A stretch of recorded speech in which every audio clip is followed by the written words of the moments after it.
You guys are a little bit warmer than us, so aren't you?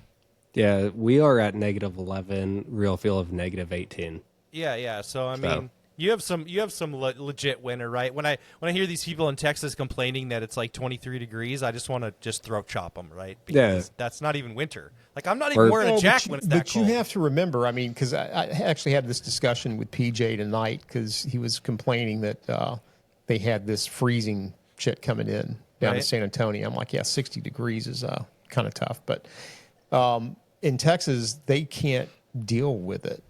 Right, they're not ready for it. Yeah. I grew up in Texas. I mean, if it even looked like it was going to ice or snow, people were like committing Harry Carey and buying out the. Well, I don't even think they have snow plows. No, they don't. No. So it's just everything shut down, and no one knows how to They drive don't even have in snow it. shovels down there.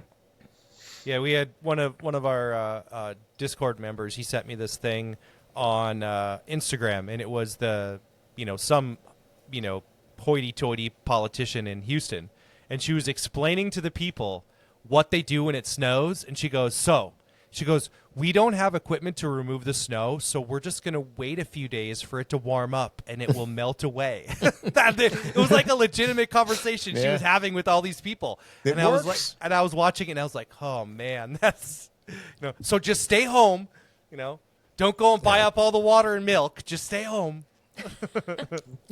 Milk, bread, and eggs, bro. Yeah, dude. Why is that what people buy when they panic? I don't know. When I was a kid, I worked in a grocery store, and I could walk to work, so I got all the overtime I wanted. And anytime it was, we had like ice, because we didn't have snow. There was always ice was the big thing.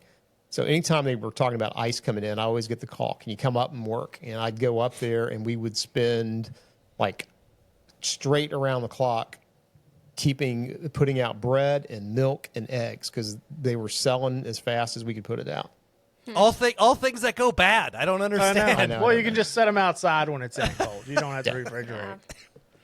Bread, I get. The eggs you have to be able to cook. So if you lose power, you're screwed unless you have a gas stove or something. Right. Who likes fucking milk? Right. Yeah, who drinks milk anymore? Real milk. I bet you people are just like loading up the eggs and protein powder and just chugging it down. This will keep me alive. This is the Five Dirty Bikers podcast, brought to you by Wild Ass Seats, keeping your rear in gear for the long haul. Join the Five Dirty Bikers on YouTube and chat with us on Discord. Visit fivedirtybikers.com to get your apparel and everything else. Now sit back, grab a drink, and let's get dirty as we dive into the world of bikes, keeping it raw and real. Here are the Five Dirty Bikers. Well, for those people who are just listening, you may notice there's a new voice kind of there. If you're watching, you probably see a new face. Unfortunately, Prentice isn't able to make it today, but we do have a special guest. He's got the runs. He's got to run somewhere. It might be. Let's see. You didn't know you were trying out, did you? I didn't. I didn't know this was an interview. You left that part out. I did. Sneaky little devil. We have Shelton on from, he is, I know him from Klock Werks, but he has his own following on Instagram as well as his own YouTube channel. It's called Off the Clock. Is that what it's called? Or what is it called? The Off the Clock videos are actually on the Klock Werks YouTube channel. I posted the first 3 on my personal one just as a feeler to see how it went. Okay. Because I've got some feedback, if I include some cuss words or something, people have a negative response. So I was like, I can post it on mine and see how it goes. Yeah. Cuss here all you want. All you want. Say whatever. One of them, I posted a video and it was Ryan and doing a taillight install on an Indian Scout. And he's like, for this, you're going to need patience. And the next scene is him fucking swearing and be like, what the fuck? And it was hilarious, right? And someone complained about it. I was like, okay, whatever. So I'm just now censor it with a squeaky duck or something. Yeah. I would love to know how many people work on bikes and don't cuss. Like I don't know a single one. I don't either. I have helped Greg. He has conned me into it, and the entire time is cuss words. So Yeah. I'm not Working sure on how it you get is through hard it. enough, and trying to film it and work on it is even fucking Yeah. worse. Yeah, it's And mind your P's and Q's. It's impossible. I never mind. Exactly. Fuck those. Those are out Yeah. the window. And my thing is like, it should feel more natural, like you're just in the shop hanging out with like a friend, right? That's my take on it. And if it's censored or it's like feels scripted, then it's not the same way. Like you can tell the difference. It's like watching a TV show. Well, and it might actually add value if you bleeped them out, right? Because that actually might be funnier. Because everybody knows what people are saying when you bleep them out, no matter how hard you try to actually get that bleep in there. You still know what they're saying. So that might actually make it funnier if you were doing it like, there's no cuss words because I've bleeped them all out, right? So then like you get like 4 words and then there's 9 bleeps and then you get 4 more words. Yeah. Hey, man. So that's what I'm working on now, is just trying to include those little moments, but then bleep them out. So Right. Just so you know, the YouTube algorithm, you got to keep them out of like the first like 15 seconds of the video. Otherwise, YouTube flags it and then it just like won't show it. Or you just go strong right from the intro and fuck it. You know what just I mean? throw it in there. Yeah, just go strong. Yeah. So prior to starting the recording today, one of Shelton and Tony and I were on here and we were talking about, well, it's wintertime and it's cold and it's bullshit right now. And right now we're not as busy. Well, my business, while it is motorcycle centric, we are pretty slow when it comes to that. But Shelton, your guys' busy time never really ends. I mean, this is when you guys are touring all over the country, right? So when I started, Brian's like, hey, the wintertime is usually the slow time, and that's where we get caught up on all the stuff. And like a month ago, I looked at him, was like, since I've started 4 years ago, it's never slowed down. Because like right now, it is summertime in Australia in the southern hemisphere, so we're shipping stuff over there. Okay, people in the United States where it's cold and they can't ride are working on their bikes. So this is the time they buy fenders and all that stuff so they can get it painted and all together before riding season. So we don't have a slow time. And we just got, last weekend was parts and labor in California. So we drove to California, did that show for Saturday, Sunday, and then drove back. And now we're getting ready to go to Kentucky for Drake Specialties MVP. Oh, yeah. And then come back from that. And we have to try to build 2 motorcycles before Daytona, which is a month away. And I'm still working on the frame of one of them. And then after that, we get back, have Donnie Smith's show in Minnesota. Right after that, we leave for Arizona, which we have to have another bike built for. So we're busy, definitely busy. Donnie Smith show's close though, so that's just like a half a day drive, right? Yeah, I want to say it's like 3.5 hours. Yeah, so that's not too bad. No. So when the one in Kentucky, that's just a vendor only show, isn't it? The Drag Specialties MVP. Yeah, so it's for drag reps and drag dealers. Right. Okay. So you can get some people that aren't necessarily they're maybe industry adjacent, right? So like somebody that may have if anybody has like a small shop and they're a drag dealer, right? Then they can go to that show. Yep. And that's where like all the companies show off their new products and all the stuff that they want to try to push for the new year. So Sure. Are you going to be showing off stuff that you haven't announced to the public yet that you can talk about now? Fuck no, he's not going to do it. no. Nice Come on, try. man. Yeah, nice try, man. Damn, Tony, So- he was thinking about it. He was like, thinking like, how am I going to tell this He was old like- fucker to fuck off? That's what he was thinking about. Can I tell him? Yeah, so the things we're going to talk about is we just came out with a demo kit for the new Street Glides and Road Glides, so dealers could have the demo kits. So if you're looking for a windshield, you can go to our website, type in like your location on dealer locator, go to one of these dealerships and test ride a windshield. Oh, nice. So we just came out with those kits so we can offer those to dealers to help all the end users and stuff too. So if you're questioning like, do I need this windshield or this windshield, you can go ride it and try it before you buy it. Nice. Nice. Windshields are fucking hard too, man. That's a hard thing to figure out. Yeah, When you're getting them. I love the people that are like, I have an Ultra. What windshield do I need? I'm like, cool. Do you have any more info? Because I can't see your Facebook page. Right. Do you guys? I've always wondered this. So if somebody brings their stuff to you and you guys do a windshield install or bars or anything, do you guys like sell the takeoff parts on eBay, or does that stuff just go in the trash? It goes in the trash.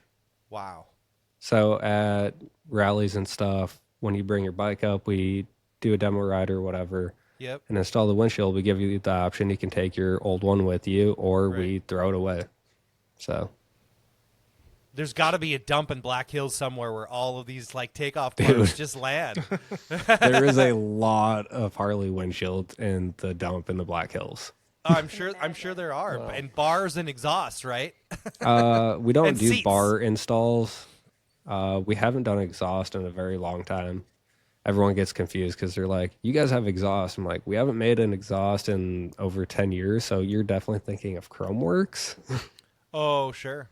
But I'm just yeah. thinking, like in general, like of all the Oh, vendors yeah. that are out there. Like to Yeah. me, that would be like seats, windshields, and exhaust would probably be like the three biggest things that are like in the dump Seats, out there. they have to Yep. have seats every fucking where.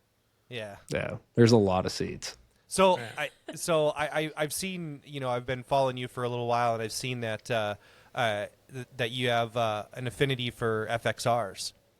A little bit. And so my history was that was the first bike actually that I ever rode on. So my mom sent me this picture a while ago of me on a brand new 1985 FXR in Southern California.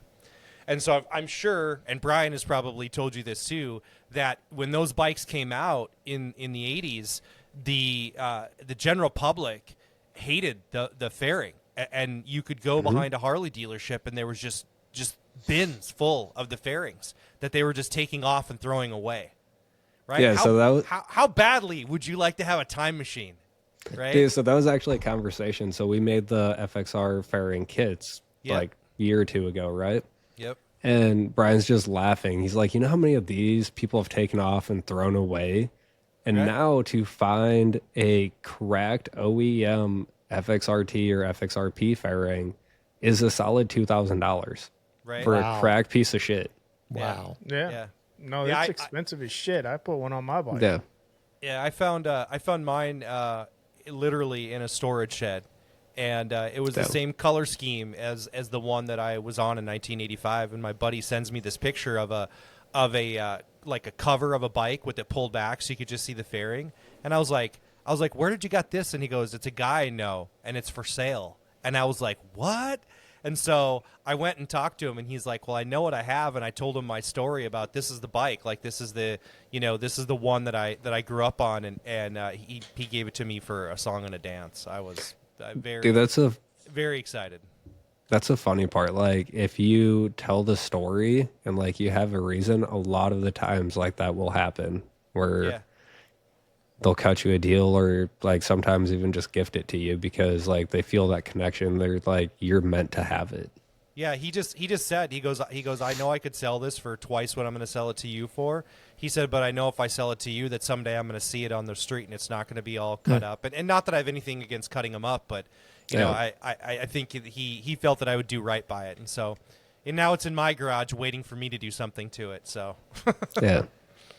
Well, I've Yes. always said, and we've talked about it before, motorcyclists, while the majority of them are men, this is the one way you guys have found a way to be very emotional. You guys are That's true. very Yeah. emotional when We're it not- comes we're not to gonna talk about motorcycles. feelings, That's are your we? outlet. Oh, Oh, man. damn right we Jesus are. Christ. Damn right we are. I don't know. We're just a bunch of grown ass children. Because if any of you guys call me like, "Hey, do you guys want to go ride motorcycles?" I'm like, Right. "Yeah, I'm going." right, you've seen that meme, right, where it's like it shows a picture of you when you were 12 and it's like a bunch of bicycles in the front yard. Yeah. And then the picture when you're like 30 and it's a bunch of motorcycles in the front yard. Right. Yeah. It's Same absolutely same thing. Yeah. Yep, for sure. it is. Just Just now I don't you wanna don't do have to that. ask permission. Right. So I'm working on a dyno right now, and I feel like I want to put crash bars on that bike just so I can make a video of me like sliding through the grass in front of the house, dumping it on the ground, and just walking inside like you did when you were a kid on your pedal bike. Right. That would be great. That'd be pretty classic because that's all how we all parked our bikes too. You like, like slid on the side and then you just dropped on the ground and walked in. Or sometimes you just jump the fuck off and see how far it would go. Yeah. Ghost ride that fucker. Ghost ride it into a tree or something, and then you just went into the house. Yeah. Oh Lord. Yeah. So the FXR thing created a problem. I traded a Sportster for an FXR, and then traded my powder coat oven and stuff for a 92 FXRP, which is my birth year bike. And then I bought a dyno. So right now I own 4 motorcycles, and Wow. yeah, Yeah, it creates a problem quickly, it does. Yeah. without a doubt. So tell us a little bit about what your role is at Klock Werks. What do you do for Brian? So Tony and I were actually talking about this, and it really Yeah, y'all are depends on the late. day. Well, we're recording I do- now, Tony, so we need to get it out there. Wow. Yeah, I do a little bit of everything. So when I was hired, I started in the warehouse, did shipping, all the warehouse stuff. And then I moved from that position to like the main building, and I help work on bikes, do social media, do all the video editing, help in sales, marketing, still help in the warehouse. So it's just bouncing between like every position. So if you message on Instagram, it's either me or Brian replying, and I feel like 90% of the time it's me. So Okay. So you're like his utility tool then. pretty much, I'm like the Swiss Army knife. Nice. So when did you start getting into part design?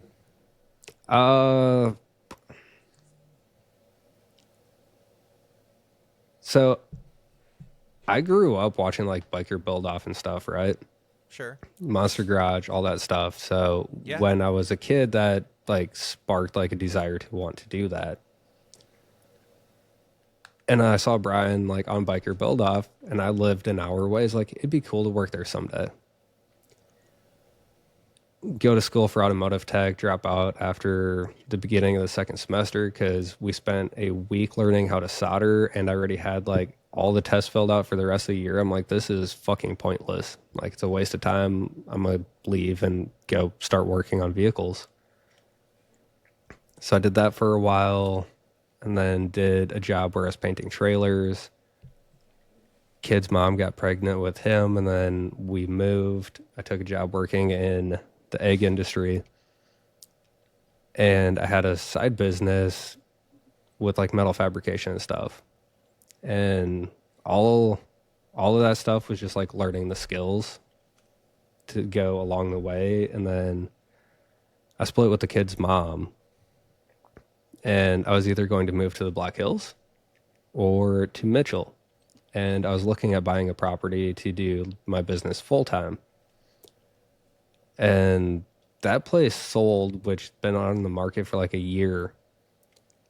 So I was like, that's weird. That's like a sign it wasn't meant to happen. And I was driving to Sioux Falls for my grandpa's funeral. And as I'm like getting closer to Mitchell, like something's telling me to stop and talk to Brian. Mind you, I've only ever had a conversation with this guy one time, like 2 years prior at the pre-Sturgis party. Okay. I was like, he's not even going to remember me. Like, this is fucking weird. So I walk in, and surprisingly, he's there because that guy's always traveling, doing all the stuff. And he asked what's going on. I explain it to him and just ask him if he knows of any like shops for sale or rent for like a reasonable price. And he's like, I'll keep my ears open and let you know. So we exchange numbers, and I leave. The following Monday, I believe, he texts me. He's like, hey, what's a good email? Because I want to run some stuff by you. Because I told him before, he's like, if you need help like cutting anything or powder coating parts, I can help you because I had all the stuff. And he asked my email so he can run something by me. I send it to him. I don't get anything. Next day, he texts me. He's like, hey, fill out a resume and send it to this email.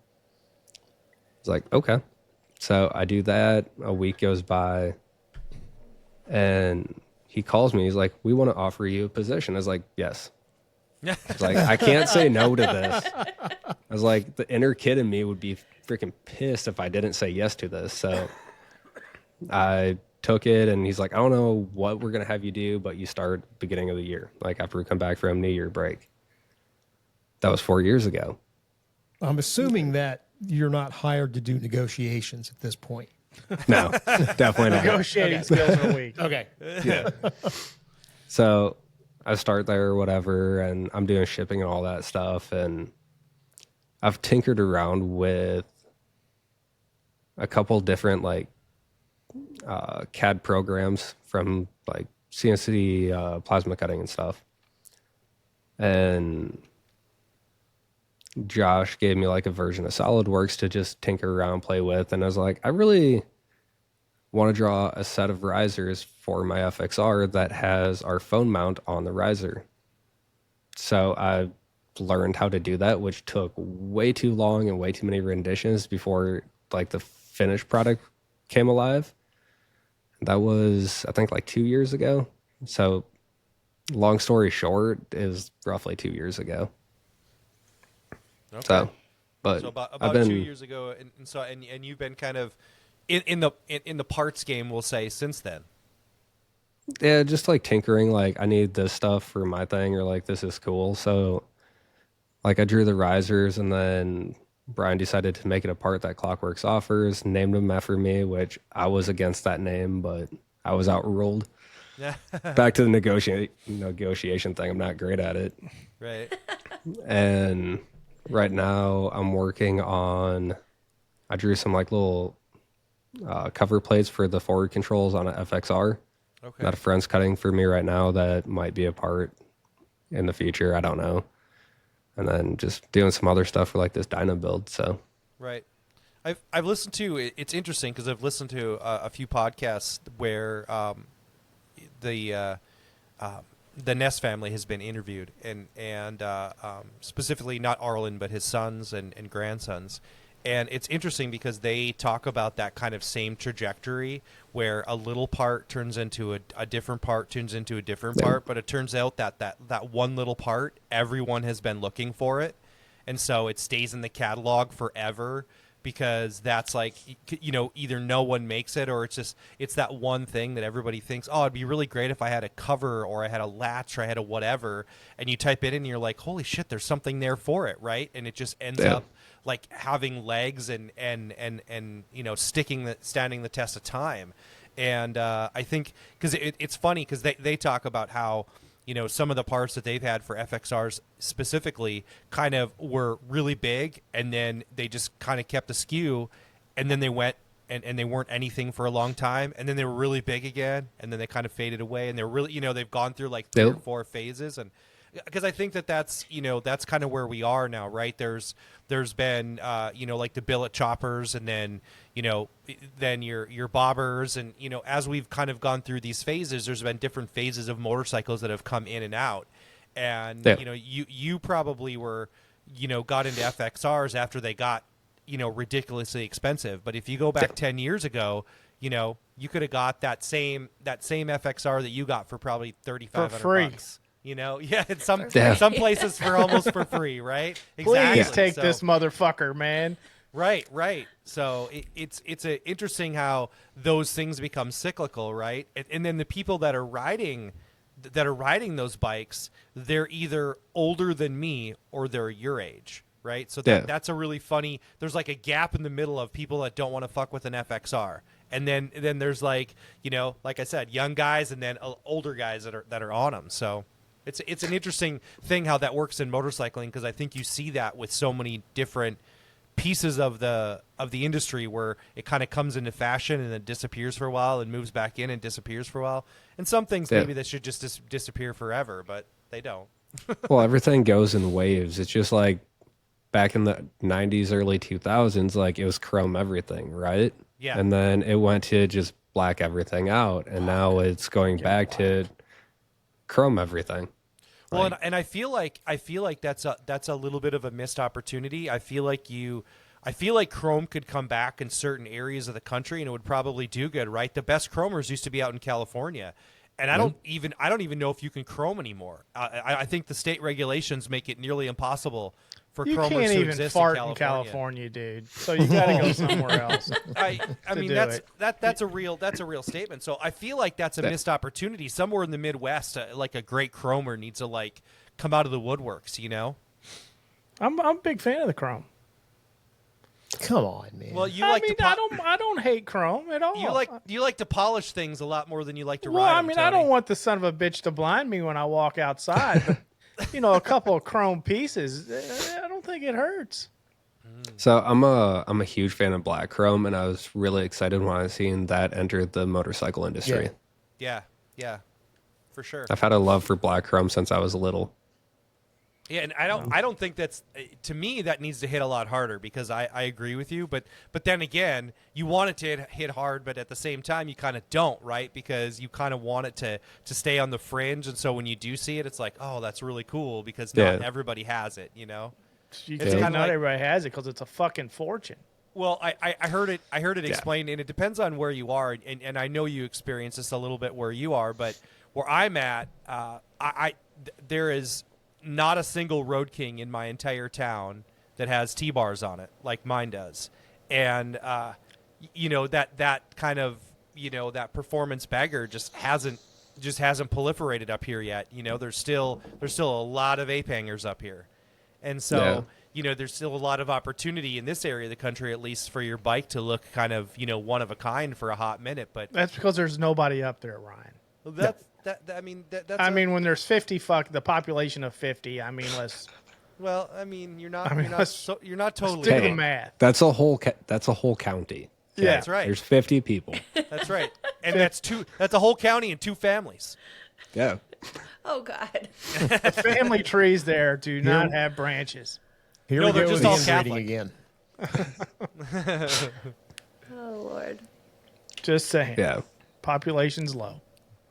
So what do you Shelton, think is going to be the next trend in motorcycles? Dude, that is an absolutely great question. I think that I think vintage chopper is a bad way to call it, but I think that there's definitely the younger people that are, say, like in their 20s.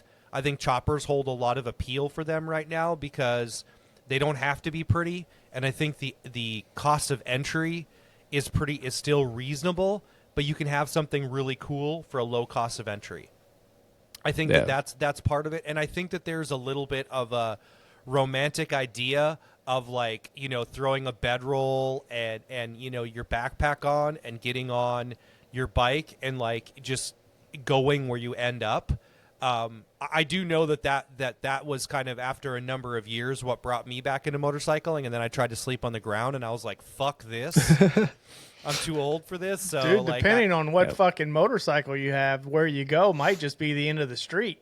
You're not On wrong. one of I those hate old to say motherfuckers. it, but Yeah. that type of romance is you and your right hand. Yeah, you're not Because you're not getting any lady to get on the back of that fucking chopper. 5-knuckle shuffle, man. Dude, I saw a movie. I think it was with what was that? John Holmes? Harley Davidson and the Marlboro Man. I mean, that girl got on that FXR and it didn't even have a seat on the back, and she sat her ass right on the fender and rode away with him. Dude, that movie lied to me. Like, they said if you got an FXR, you'd get bitches. Right, But right. All I have is a bunch Yeah. of, like, old bearded dudes saying nice bike. Right, exactly, Yeah. exactly. That's the nothing. Harley world, man. Yeah, there's nothing that gets more homo attention than a really nice motorcycle. Sheldon, I dated Greg, Jesus my husband. Christ, We've met Ryan. him quite a few years, and finally I said to him, like, we're done. We're done. We're getting a new bike because I'm wife material. I'm no longer girlfriend material. And so we bought a new bike. So just think about that, you guys. Most of y'all are married. what but- was the pre-marriage in the wife material? What were the bikes? It was that fucking V-Rod. Oh, God. Where my knee was up here when I was sitting on the back end of it. It was Yeah. fucking miserable. And you had to hold on to him, otherwise you were going off the back end. Yep. Now No, you it can, did have a sissy bar. It did have a sissy bar. It was, like this big. Yeah. So, I mean, I was a lot smaller then. I was in my 20s then. So, it all worked out. But now you can But- sit on the back of the street glide, Andy, and you barely have to even touch him. I know, it's great. She's like, there's so much room back Or here. even better, I just ride my own fucking bike. Just There you wash my go. hands of it all. Oh, shoot. The V rod. So- People loved them after they discontinued them. Right. So, Yeah. Yeah. Shelton, and what then do they you, brought what do him you think? back. What do you think is going to be the next trend? Because there's a lot of people that will say that they think that the performance bagger is kind of on its way out. It's dead. It's it's over. I don't know if it's dead, but I think it's reaching that time now where in the beginning it was the point of entry was affordable. Now you go and look at these bikes and you buy a $62,000 bike and you put $50,000 into it and you still don't have all the cool guy parts on it yet. Yeah. Right. So the point that now it's not a performance bagger until it has a Trask blower on it. I feel like that will be coming to an end shortly as far as like the over the top. I feel like the performance bagger scene, with the exception of like a few bikes, but like the majority, it will be just like performance based, as like I'm gonna make the mods to my bike that actually make it a better riding experience, right? Yep. No more like $15,000-$20,000 paint jobs, and Right. I personally dislike turbos, Right. but right. I'm I with you feel on the like- turbo thing. Yeah, turbos are. and it's always the guy that never actually uses it. He just wants to roll around the parking lot and look fucking cool.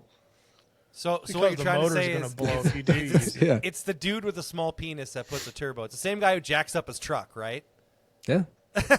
I wasn't gonna say it, but you did. So I'm not afraid. I'll say it. I feel You like should see the size of Ryan's truck. Oh, dude, it's so high. It's so high. It's way up there. Wait, yeah, 42-inch wheels. Yeah, You just should it's see ridiculous. it. It's Yeah. amazing. he probably has it lifted more in the front than the back too. He does. Oh he's yeah, got yeah, frickin- just, yeah, yeah. Just Yeah. I can only see blue sky when I drive it. yeah. Yeah, for sure. I feel like the skinny tire bagger thing might get some traction, Okay. just because those older bikes are dirt cheap, so you can pick one up and yeah. have a good starting platform. Dump, Uh-oh. $5,000 to $10,000 into it, and have a really, really nice bike. Uh-oh. Shelton, What? you there? Yes. There you can Yeah, put it. he's here. Oh, Oh, There we go. He's back. There we He's go. been back. resurrected. He's back. Well, let's don't ask know. let's ask that question another way. You were breaking up. We didn't really hear the answer, but I think the better way to ask the question is, are you guys going to release some any new products you haven't announced yet that'll be establishing a new trend in motorcycling or taking advantage of one? God damn, man. He's I relentless. don't think isn't he? per se. I don't think there's anything that'll like create a new thing. There's a handful of new products coming out soon, though. As long as it's not a big wheeled bagger, I'm Dude. good. No. Fuck big world beggars. I like them too because they're all over in Arizona. So when we go to Arizona for Arizona Bike Week, they're all over down there. We kind of enjoy seeing them down there. What? With the big front wheels. Yeah, no. Yeah. Yeah, Yeah, the- see, my dealer does a lot of those. That was big several years ago, and they still have models sitting on that is the the floor dumbest they can't thing. sell. that- They just to me, I'm just like, why? Well, I think that Why? I think Sheldon would It's probably a agree with this. bar jumper. Well, exactly, and I think that when people moved more towards riding their bikes and doing things on them, that bike had its place, right? It was No, a it bar never had jumper. its It was place. it had a place. I mean, for sure, there was a period of time when that's the end of the TV choppers on TV. That's what everyone was doing. I mean, Had a place on a trailer, getting well, trailer down the road right. But what to I'm a saying show, though I mean- is, a comp show or is something. that bike was what pushed performance baggers back into the market because people were wanted to ride their bikes a little bit more, right? So I think what Shelton was trying to say earlier about skinny tire baggers, I think what we both said was price point of entry, and I think Yeah. that is what's driving some of the newer trends is price point of entry. Right. If we can lower the price point of entry and make something cool that more people feel like they can afford to do, I think it becomes hot. Right. And as soon as it catches fire, everybody starts doing it. all the parts become super expensive, and then it's not cool anymore, right? I mean, I think that's what happens. Well, and like if you look on Facebook Marketplace, you can get a skinny tire bagger for like $5,000. Right. And say you dump $5,000 into it, you got a $10,000 bike. What Harley can you buy for $10,000? Right. Right. Fucking nothing. Right. And You can plus, get a tune-up. yeah, and plus, like if you do the work yourself, you get that gratification of like, hey, I built this bike. Yeah. And I feel like that's something a lot of people strive for. Well, So and I think, I think that's kind of the beauty behind the twin cam and the M8 is that there's a lot of built-in power, right? So Yeah. it doesn't cost a lot of cool guy parts to get a lot out of both of those motors. Yeah. The twin cam, you put a cam setup in it and you get some good airflow and a good exhaust, and you're getting a lot more out of that bike. And there's a lot of stock twin cams that no one did anything to, that are out there that are just kind of waiting, right? And so, and to your point, I think the other thing that the skinny tire baggers have to their advantage is they also all carry a little bit of that vintage look now, right? Because everything has advanced so far in the performance bikes, and now the new Harleys that come out that are more kind of shapely, you could say. So looks like a spaceship. Yeah, right. But those older baggers have a bit more of a vintage look to them. I mean, How old think is about the M8 now? What is that? What has it been out? 17. Yeah, 17. was when it Yeah. came out. So if you think about I don't remember what year it was, but when the Road Glide had the two separate headlights in the front, right? And everybody was like, "Oh, that's Like hideous." 98 to 13, I believe. Yeah, you see those now, and they have a very vintage feel to them. The fairing is shaped different. Yep. It just so I think that even that little bit of a throwback, a 20-year-old motorcycle can have a very vintage feel, and so it can give people that same feeling of even that that kind of vintage chopper. A But I would 20-year-old agree. motorcycle is a vintage fucking motorcycle. Dude, 25. 25 technically. 25. I was gonna yeah. say 25, But the thing is, 20 like- years, that motherfucker's got some dust on it. A twin cam feels like a Harley. A M8 doesn't feel like a Harley feels. Like it's a completely different animal. And I feel like a lot of people want that I agree with Harley. that. Yeah, I agree with that.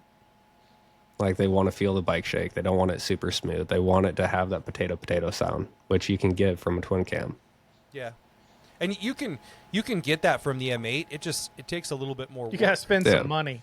Yeah, yeah. A cam and a really good tune. Yeah, you got to Cam and spend a good little tune will money. do it. I mean, that can happen. When I did that to mine, I remembered I put my fob on the seat and started it, and it fell on the ground, and that's when I realized that it was it kind of gave me that feel. So Yeah. I mean, it's nothing like the old Evos when you stop at an intersection and your mirrors are worthless because you can't even see out of them because the bike's shaking so bad. My Evo doesn't shake that bad. Also went with the V111. Take some video in the mirror one time when that bike is sitting in an intersection, and I bet That you that video's motherfucker blurry might as shit. shake, but it'll run Yeah. forever. So the only like real ride I've done on it so far was I got back from smoke out and had to do a photo shoot out in Rapid City. Did the photo shoot. I had to go over to Sturgis to pick up a bike, so I took my bike out of the trailer, went and rode Spearfish Canyon to Deadwood. I was like, dude, this thing's awesome. It's so fucking smooth. I get to Deadwood Custom Cycles, and I look down and my coil's just dangling. I'm like, that's cool. That's cool. Yeah. So I called Jason and was like, hey, do you have a quarter 20 bolt I can borrow? Right. And while I was waiting for him, I have a toolkit in my bike because FXRs. Right. And freaking like half the bolts on my bike were fucking loose. I'm like, well, blue Loctite doesn't work. Oh no. The blue Loctite will actually get old and crusty, right? And then it just shakes it right out of the. Just right, shakes right it out of there. Yeah. So I learned they make orange Loctite, which They make- is removable like blue, but it has a holding power of red. Oh. So I'm trying that to see if that works. Okay, I didn't know that existed either. Red, Yeah, I you'll learned that. fuck your shit up if you use red, man. Yeah. So now my toolbox has orange and red. Okay. Well, there you go. Interesting. That's a cheat code out there for all you guys that are building bikes. You can get orange Loctite. Yeah. Or, you can be the renegade and go, fuck Loctite. I really don't need it. Cross-thread it. It'll never come loose. Cross-threaded. I'll tell you what, I'll ride behind you and pick up your bike parts as you're going down the road. Yeah. Just use the APR bolt and an impact wrench, and you'll never have to worry about it ever again. Or you just... Oh, no, dude. All mine are ARP, and they still came loose. That's crazy. And I actually like using Loctite on them just because stainless likes to gall. Oh, okay. So having a little lube helps. There you go. It always helps. That's what she said. She'll thank you later. What, did he... Yeah. Was it bedtime? He No. just dipped. He sure the Percy- fuck did. Percy had to use the little boy's room. Yeah, he probably had to use the restroom. Yeah. He had to go tinkle. That's right. Yeah. Prostate. So Shelton, I'm looking here at your bike, and I love the color of it. And I know that that's a very girly thing to say, but I hate a red motorcycle. I'm just I gonna dislike throw that red. out there. I hate a red motorcycle, and there are too fucking many of them. And of course, everybody has a black motorcycle of some shape or form. So I've always found myself like going towards like the brown or the golds and things like that. So it's gorgeous. So kudos Thank you. to you on that. I love it. I'm a fan of like neutral earthy tones. So that's kind of the vibe. Like I wanted the bike to be timeless, classy, and elegant. So it doesn't have like a time frame where it was built, because a lot of bikes now you're like, oh, that's like a 2024 bike because of the wild Miami paint job, right? Yeah. I wanted mine to be like, you don't know if it was built in the 90s, the 2000s, 2010s, 20s, like whatever. And It's really I like it. nice. Now that Percy's Thank you. gone, you can tell us about all the new parts.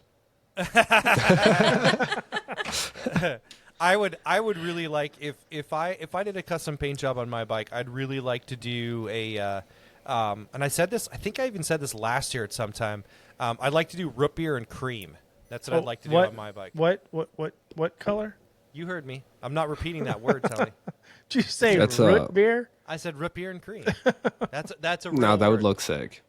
Yeah. I've seen one bike with those colors on it, and it looked really good.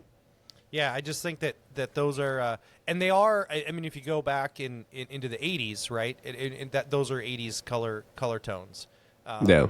And there was a lot of brown Harleys in the '80s, and I just think that would be. I think those would be cool colors to bring back, and I wish that Harley would, in their infinite wisdom in their new paint schemes, I wish they would start bringing back some of their older colors that they had from back in the day, and I think that right now is an optimal time for 80s and 90s color schemes to come back, because people are kind of loving those color schemes again, right? Yeah. Could you imagine just a full Miami Vice Harley just hitting the road right now? Goddamn That thing- teal and pink and white. Oh, that Oh. thing would sell like nuts, right? Dude, the only Harley paint job that I actually like in recent years is the tobacco fade that they did last year. That was a good color. Yeah. Yeah, I that- Like that paint job is Yeah. Yeah. on point. Yeah, and I'm not a fan of the El Diablo or the red bikes either, but the El Diablo was a pretty hot looking bike in person too.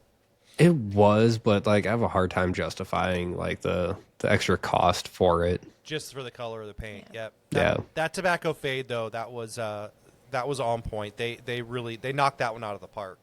It made me I want to like buy the a Fast lowrider Johnny. ST. Yeah. The Fast Johnny is good too. Yeah. I like the that Fast blue and Johnny a white. lot, yeah.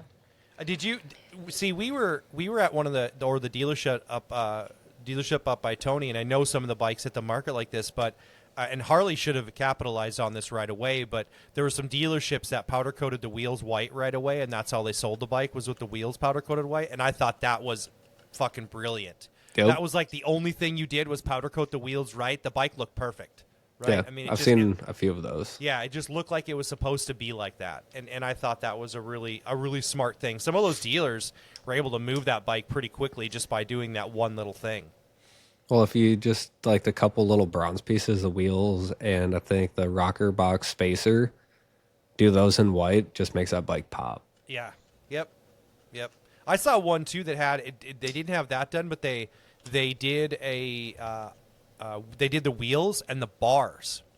So they powder coated the bars white, and that was pretty. That kind of stood out for stock bars, right? I mean, Yeah. If you were just going to leave the stock ones on there, but I think most people are changing bars on bikes now pretty readily. Yeah, it's one of the first things. First thing Bars to go, and risers. man. Yeah, and exhaust. Yep. So are you like a bar seat exhaust guy, or like what's your you get a bike, it's brand new. What are your top three mods? So my problem is like I buy a bike and it's older than I am. Okay. So I don't know this brand new bike thing. Right, so it needs 42 What is this parts. new instead bike of you just- speak instead of? just It's one.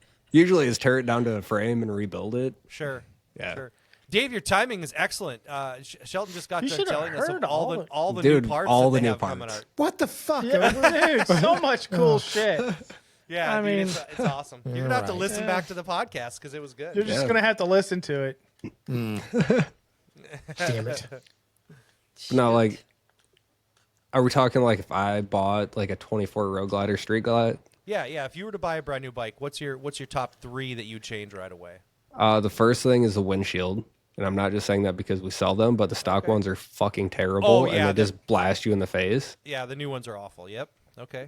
So for me, it'd be a 10-inch Klock Werks windshield. That's my go-to windshield. Okay. I would swap the bars, the seat, exhaust, and if someone had a cam, I'd swap the cam. Okay. But like our CVO, we did windshield, bars, seat, exhaust, and rear shocks, and that bike is 100 times better than stock. Sure. I've took That's that thing so out annoying. and ripped the Black Hills and Sure. in love with it. So you said the 10-inch Klock Werks windshield. How tall are you? I'm 5'11". Okay. So you're rated average. I mean that's good because people want to know questions like that, right? So for Well, that Yeah. kind of bike, which like, one? Don't you guys have different lines of windshields, right? So Yeah, so we have like the Sport Series and then the Pro Tour Series. The Pro Tour is more of like a bubble shape. So it creates a bigger pocket for the rider. It gives you more room like left and right to move around on the bike, gets it off your shoulders.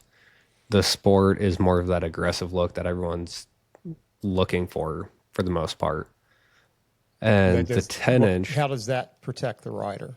What's the difference between that and the other one? So it has like more aggressive hips and stuff on it and a more aggressive flip, like the flare at the top. So it almost acts like a V-plow. So it kicks that air up, slows it down coming at you. And like the sides actually push it out around you. And then the little hip areas actually act kind of like a spoiler and put downforce on the front end of the bike. So when they were testing in the wind tunnel, the whole windshield came about when they built the WFB on the biker build off and they were at Bonneville trying to set a land speed record. And Laura was on the bike trying to, go as fast as she could, and she had to keep backing out because it was getting wobbly. So on the way home, Brian was thinking about it and like stuck his hand out the window and like did this thing. He's like, hey, it goes down. And from that, they developed the flare windshield and then they tested it in a wind tunnel. With the stock windshield, it was actually taking and lifting like 30 pounds off the front wheel at speed. And with ours, there's 15 pounds of downforce. So we're essentially adding 45 pounds of counterforce to it. Wow. oh wow. So that legitimately then, if you're running a Klock Werks windshield, it's actually stabilizing the front end of your bike Yes. at the same time. and you mean, notice it a lot on like street glides and stuff, right? So if you're riding a street glide and you pass a semi, you get that little weird shake. Right. You don't notice that with like a 6 or 8 inch flare windshield or a 5 even. So. That's a great selling point, and that was honestly something I did not know about those shields. So I mean, that's a great thing to know because, anytime you're in a long straight road here in North Dakota, we're going 150 miles an hour. So not to have And the there's front end always shaking wind. like that, and there's always wind. So not to have the front end shaking is a selling point. Yeah, and like another good part, like our tint and dark smoke and black windshields are polycarbonate, so they're really flexible. And we've had a lot of people that have hit like pheasants and stuff, and like it bounces off of the windshield instead of the windshield shattering pheasant. and hitting them in the face. Yeah. Yeah, we hit pheasants here, Tony. Fucking pheasants and 22 below. I had a guy come up at Sturgis 2 years ago, and the windshield on his bike's broke and his eye's all fucked up. I was like, what happened? He's like, I hit a pheasant. And he was like trying to tell me that it was our windshield, and I pulled out like the remaining pieces. It's like, yeah, this isn't ours. It's like this is a stock one or like an Amazon one. And I put one of ours in. He went and test rode it, came back. He's like, yeah, that's the one. And I installed a new one on his bike, and I looked at Brian. Is like, you're gonna hate me. And I looked at the dude, and he's like, what do I owe you? He's like, nothing. I covered that one for him. So Nice. Even though he's probably a customer now though, right? I mean, exactly. Him Oh, and his for wife sure. came back and bought a whole bunch of apparel and stuff. So right there you go. Yeah, Fucking pheasant. it's So funny. Shelton, have you? Go ahead. Oh, go ahead, Ryan. No, you go ahead. Okay, so Shelton, have you ever heard of a Ridley motorcycle? no. Indian make It's it? an auto. It's an automatic motorcycle. Well, it has now gone out of business, but Thank God.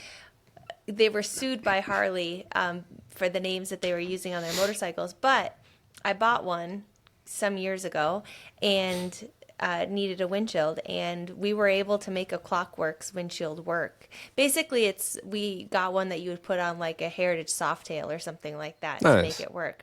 And it's awesome, yeah. And But what's That's this awesome. motorcycle called again? It's called a Ridley. It's Ridley.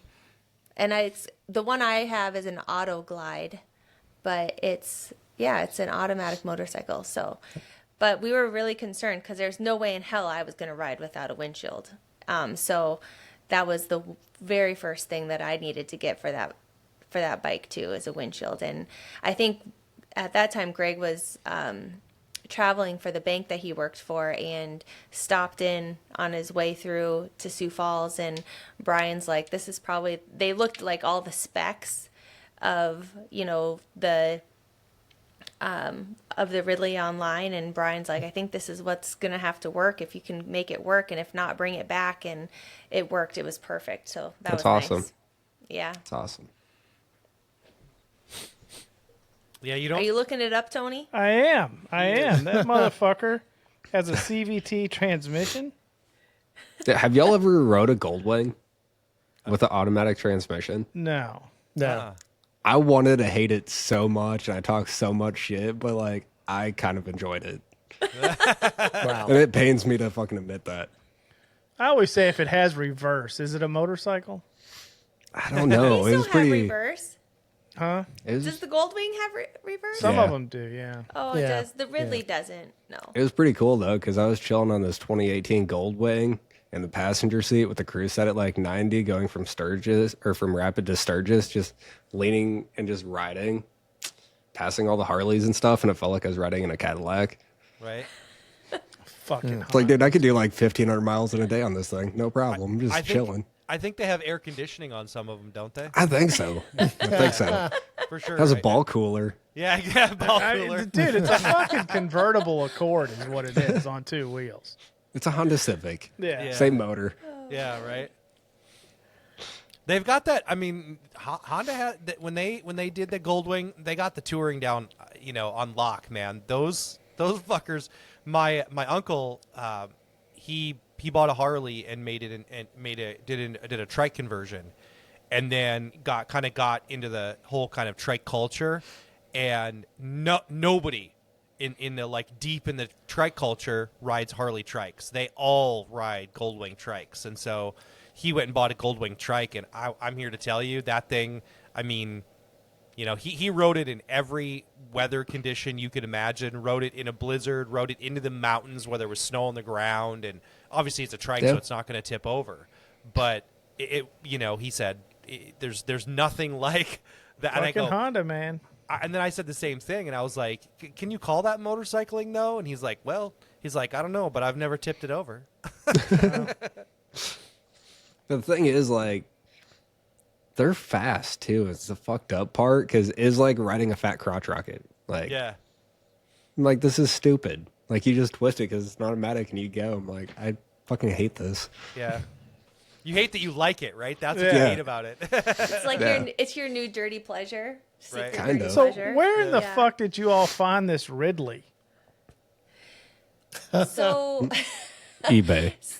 no, so Greg and I went out to actually buy a T-shirt for my dad And they came over with an At- automatic motorcycle. at Black Hills Harley Davidson, and I had just taken my motorcycle safety course, and I was not ready to buy a bike in any way, shape, or form. We had enough bikes for me to ride, but we just happened to be looking around, talking to a salesman, and he's like, and Greg told him that I just passed my course, and he's like, I have the bike I think you should look at. He's like, it just came in yesterday. And it hadn't even put it on the floor yet. They were doing some pinstriping in the basement, so he took us downstairs. And the interesting part of it is like looking back at it, I'm 100% sure I've been conned into buying every motorcycle we've ever gotten. Like, I think that this is another way of Greg mind fucking me into buying this motorcycle. Like, Damn. this is great for you. Like, this will be great, especially in the hills. I think you'll be more comfortable riding. You know, you can focus on handling the motorcycle, and then we can put in the clutching in the future. All like, valid all of points. the things. All valid He was points. saying all of Yeah. the right things, and then he said, and nobody else has this. They had And a very I'm short like- lifespan. And I'm like, I want something nobody has. And then Yeah. we bought the fucker. Yeah, no, He is a great salesman. he Right. is. I hate him. Ridley you're- was not around long. No. No, because it was sued. It was sued by Harley because they were naming their motorcycles like Auto Glide and Yeah, so they were using Harley Davidson terminology, and Harley wasn't having it. So they sued them, and they weren't able to survive after that. yeah, they made it 15 Damn. years. Yeah, Yeah. 15 years. Yeah, it was in Oklahoma. Yeah. Yeah, and you can still get parts. You can still get parts, and there's a couple places here in the hills that will work on it for me. Perfect. Well, and Oh, your yeah, your, thing late, was your an latest bike, automatic, Andy, man. came from a trade, didn't it? It's got a Harley What was motor that? in it. I said your latest bike came from a trade, didn't it? Jesus Christ, everything's just. I have no control. My dad and my husband, they're just all over the place. Making it happen. Yeah. So, So- Shelton, most I of don't my know if bikes. yeah, my husband. Well, had you seen Greg when he was in after his motorcycle accident? Had we ran into you yet? I don't think so. Because I feel like we ran into you a lot before that, and then not since then. But Greg was in a motorcycle accident, so this summer we bought him a trike so he could still potentially enjoy riding. It didn't work out quite that way, but now my father has taken over said motorcycle, so it's all gonna work out. So you guys got his mint condition Springer. We did. My dad officially did hand over the Springer, so we got that. That's pretty awesome. Yeah, it feels like It is a pretty gorgeous. good trade. Yeah, it's a good bike. It's a great bike. It's actually in our garage right now. We're working on it for him right now. So Nice. For the people listening, if you've never rode a Springer, you need to. yeah, they're It's pretty impressive. It's a unique experience, It is. especially on a corner. Yeah. It's very unique on a corner. It has a different feeling. It does. Yeah, it's a good bike though. It's It very does. comfortable. I remember when the Crossbones came out. Are you familiar with the Crossbones? I've rode one and I fell in love with it. Yeah.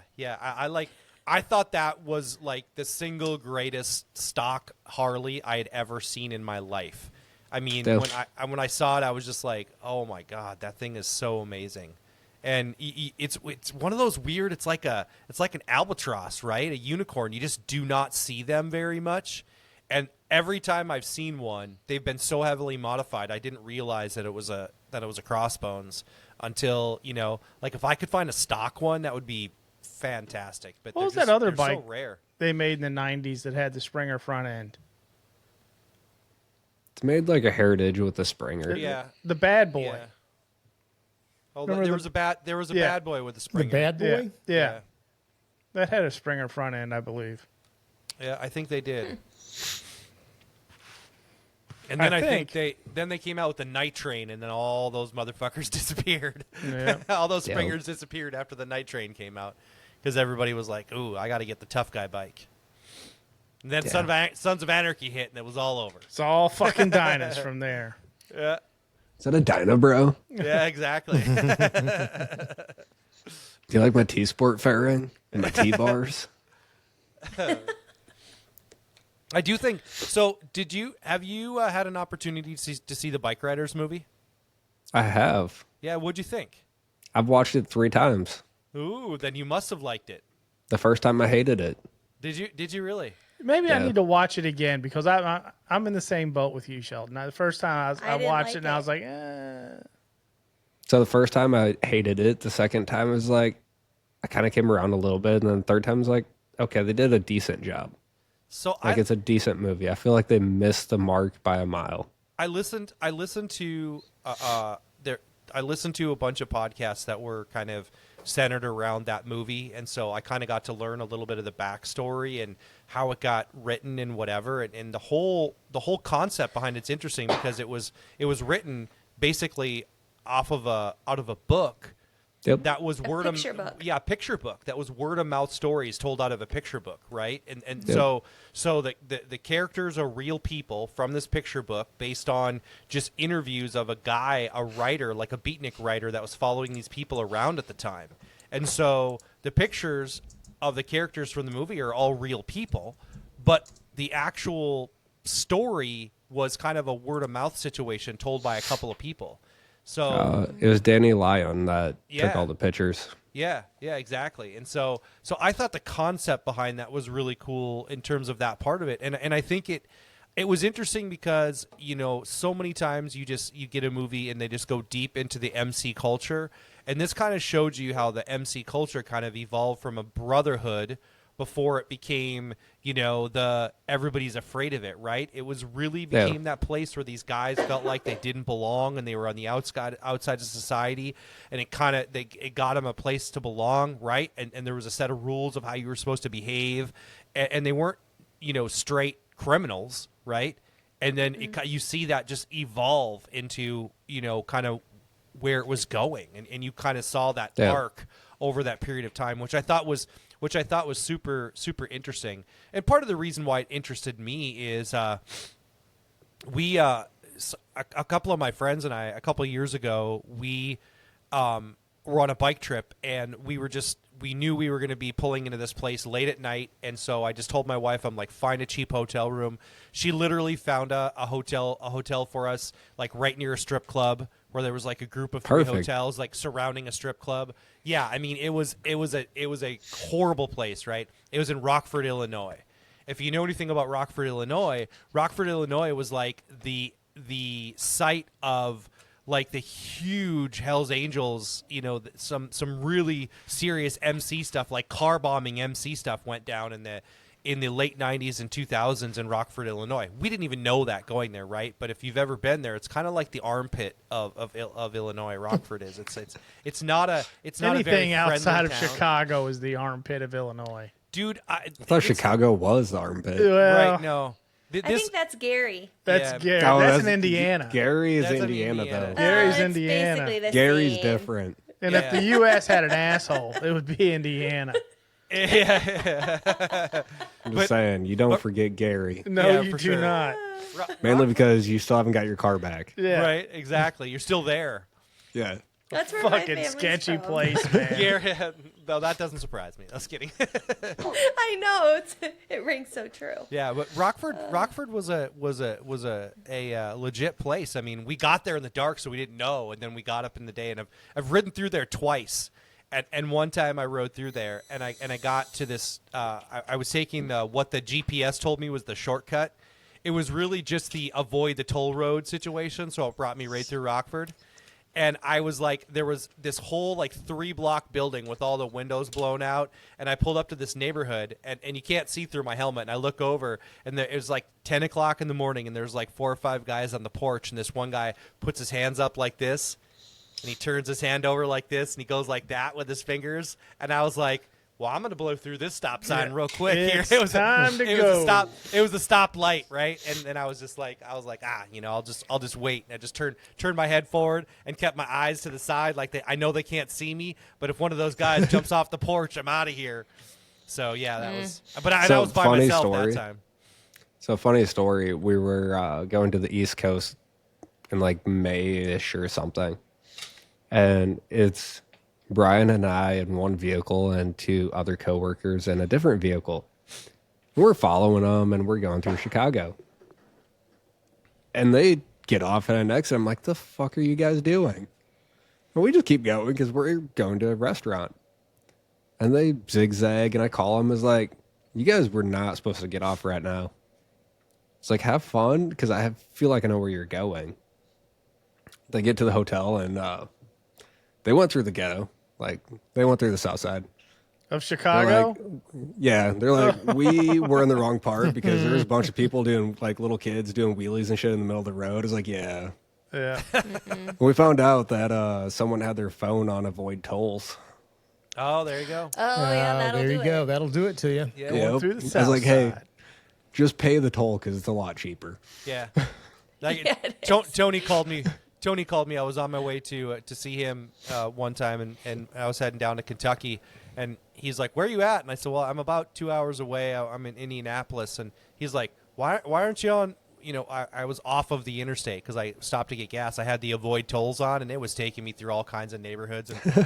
And I turned this corner and I pulled in, and I was like at the front gate of a base, an air base, like right in Indianapolis. And these guys are like, they're like doing this, like, get the fuck out of here. And like, I'm like, I just need to turn around. I need gas, man. You can't go that way. And I'm like, can you just put the gate up? And they're like, no, you know. And I'm like, I just need to get the fuck out of here. So, yeah, Tony's like, where the fuck are you, dude? Yeah. That avoid tolls, that'll get you in trouble every time on your will. Oh, GPS. yeah, well, man. I didn't know it was a thing until he did that. It was like, shit, now I need to check. Yeah. Like, mine's never done that. Well, Shelton, we have taken up at least an hour of your time, and even more because Ryan couldn't get his shit together to start the podcast. Fucking on Ryan, time. man.